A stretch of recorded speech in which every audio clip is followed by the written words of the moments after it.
America को आखिर सबसे ज़्यादा किस बात का डर है? क्या वजह है कि अपने सैनिक यहाँ से वहाँ उसे शिफ्ट करने पड़ रहे हैं? नई जो सैटेलाइट इमेजेस आ रही हैं उसमें नज़र आता है कि भाई जो कतर है या जो उसके सालों से जहाँ पर उसके बेस हैं, एयरफोर्स के बेस हैं, नेवल बेस हैं, वहाँ से वो शिफ्टिंग क्यों की जा रही है?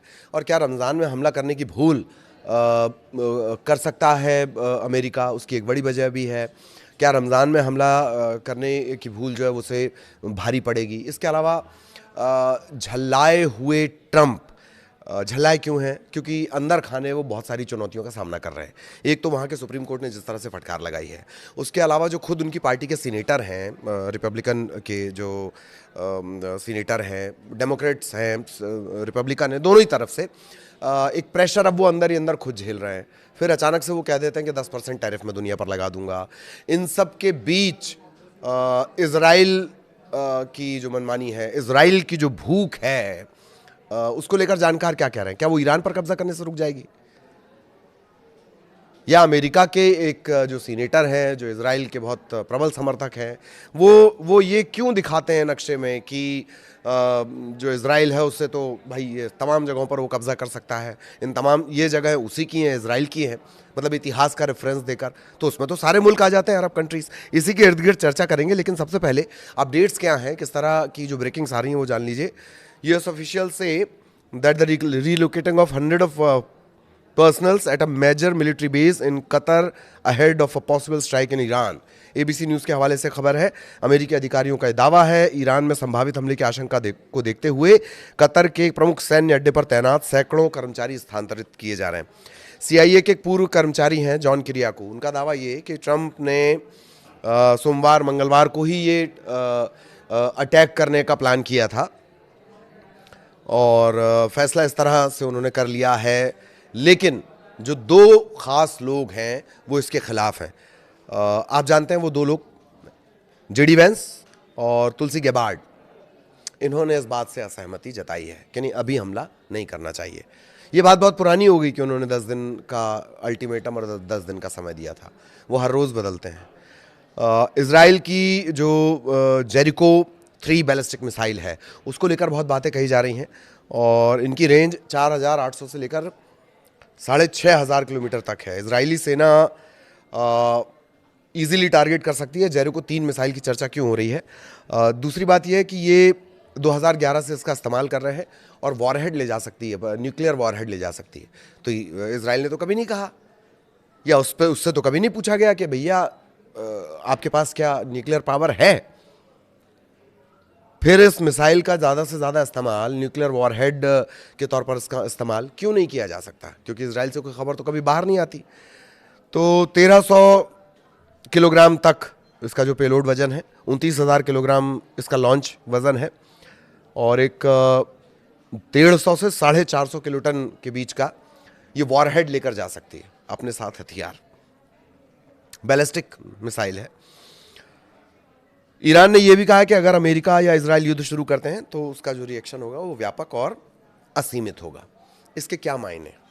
ईरान के जो सैन्य कमांडर हैं उनका ये बड़ा बयान है।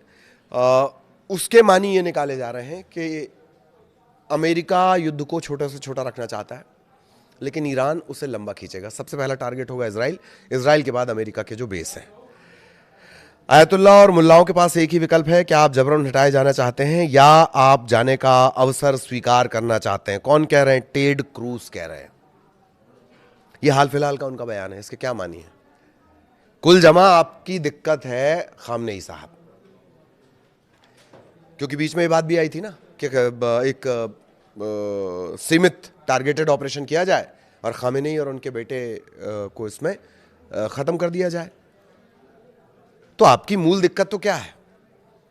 खामनेई साहब, क्योंकि जिस तरह से उन्होंने खुद को खड़ा किया है, जिस तरह से वहाँ की आवाम उनके साथ है और जो उनका बेटा है जिस तरह से वो काम करते हैं, इनके तरीके, उनकी स्वीकार्यता ईरान में वो इतनी व्यापक है कि वो अमेरिका को डरा रही है।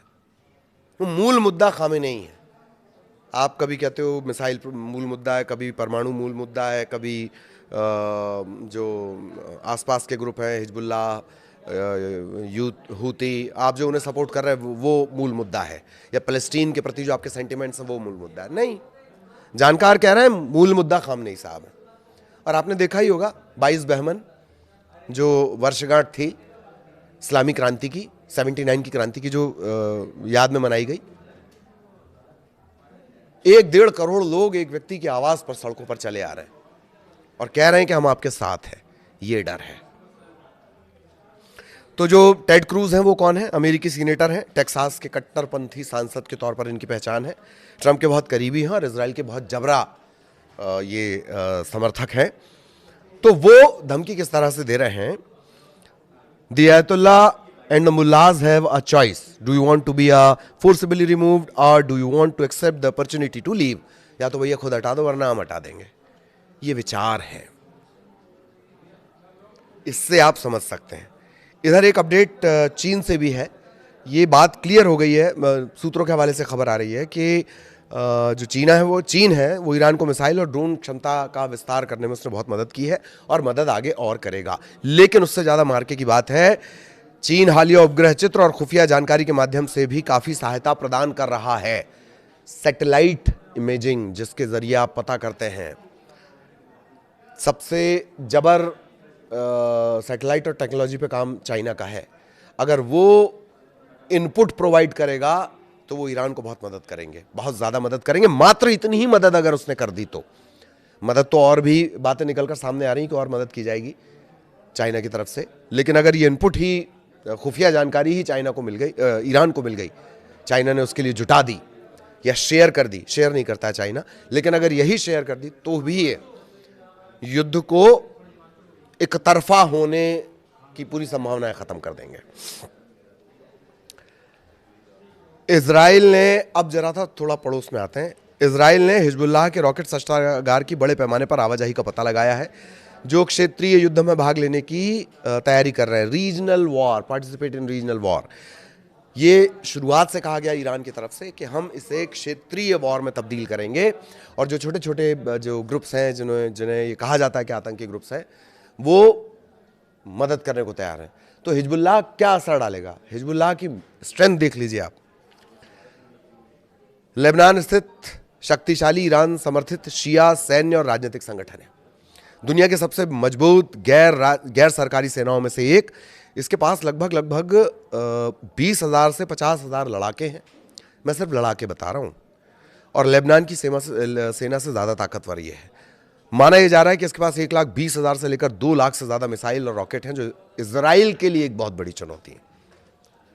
और जैसे कि मैंने आपको बताया कि ट्रंप की योजना पहले ईरान के सर्वोच्च नेता और उनके बेटे की हत्या करने की है, ये अभी भी इससे इनकार नहीं किया जा सकता लिमिटेड स्ट्राइक के मामले में।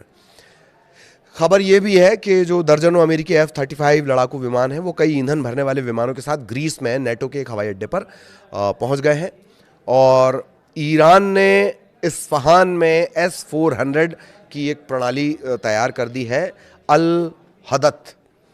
ये S-400 क्या बला है? S-400 वही बला है जिसने ऑपरेशन सिंदूर में जो पाकिस्तान के तरफ से जो हमले हुए थे उससे बिल्कुल उसका कोई असर नहीं पड़ने दिया भारत पे। ये एंटी मिसाइल सिस्टम है। और इस्फहान पे क्यों लगाया गया? इस्फहान एक परमाणु संयंत्र है ईरान का, जिस पर जून के दौरान जिन 3 जगहों पर हमला किया गया था, नथांज था उसमें एक इस्फहान भी था, तो वहां पर अभी एक सिस्टम लगा दिया गया है। तो ये तो पूरी ये वो ब्रेकिंग्स हो गई जो हमने आपको बताई कि किस तरह से ये पूरा सिनेरियो बदल रहा है। अब सवाल ये है कि अमेरिका के डर की वजह क्या है? पहला डर मिसाइल, दूसरा खामेनेई और उनके बेटे, ये प्रमुख डर हैं। तीसरा कहा यह भी जा रहा, जानकार ये कह रहे हैं, पहले ईरान के अंदर ये बातें थी कि ये रमज़ान में हमला करेंगे, लेकिन अब जानकार कह रहे हैं कि अगर रमज़ान के महीने में हमला किया जाता तो मुस्लिम सेंटीमेंट्स को ये झटका होगा। अरब कंट्रीज़ भले ही आपको अभी अपने साथ दिखा रही हों, एक तरफ अरब कंट्रीज़ ये धीरे धीरे साफ कर रही हैं कि आप हमारे ज़मीन और आसमान का इस्तेमाल ईरान पर हमला करने के लिए नहीं करेंगे। अब ठीक है, सपोर्ट के लिए हवाई जहाज अपना खड़ा करने के लिए आ जाओ भाई, पर हमारी ज़मीन का इस्तेमाल आप मत करो। फिर दूसरा पैटर्न ये हुआ था कि आप यूरोप में अपने जो सैन्य मूवमेंट है आपने वो बढ़ा दिए। उसके मानी ये था कि अब यूरोप के तरफ से हमला किया जाएगा, लिमिट में, वो भी अमेरिका के लिमिट में। तीसरा जिसे आप गेराल्ड या जेराल्ड, दो नाम कहते हैं, ये प्रोनाउंसिएशन का मामला है। उसकी स्पेलिंग दरअसल GE से शुरू होती है, तो कोई गेराल्ड बोलता है, कोई जेराल्ड बोलता है। ये USS अब्राहम लिंकन की तरह एक युद्धपोत है और टाइम बाय कर रहे हैं इसे जॉर्डन तक वो किसी तरह पहुंचाना चाह रहे हैं, या ईरान के सबसे करीब जहां वो पहुंचाना चाह रहे हैं। इसके लिए टाइम खींच रहे हैं कौन? अमेरिका की तरफ से। लेकिन इन सब के बीच गुरु सबसे बड़ा पेंच तो ये है कि आप वहां पहुंचा भी दिए गए, तो खबर तो ये भी है कि जो ईरान की मिसाइल हैं उससे क्या लिंकन और गेराल्ड दोनों बच पाएंगे? ईरान इतना कॉन्फिडेंट क्यों है कि आप समंदर से कुछ भी ले आओ, हम तो उसको समंदर में डुबा देंगे? खामेनेई ने पब्लिक फोरम में पहली बार ये सबसे स्ट्रांग बात कही थी, कुछ दिनों पहले का ये बयान है उनका, कि आप कुछ ले आइए, हम उसको समंदर में डुबा देंगे। तो ये वो संभावित डर है जो अमेरिका को पीछे कर रहे हैं। ज्यूइश लॉबी का जबरदस्त दबाव है। इजराइल कभी भी कुछ कर सकता है, अनप्रेडिक्टेबल। जैसे जो मिसाइल जिसका जेरिको 3, ये सबसे लेटेस्ट उसकी मिसाइल है जो उसने तान दी है।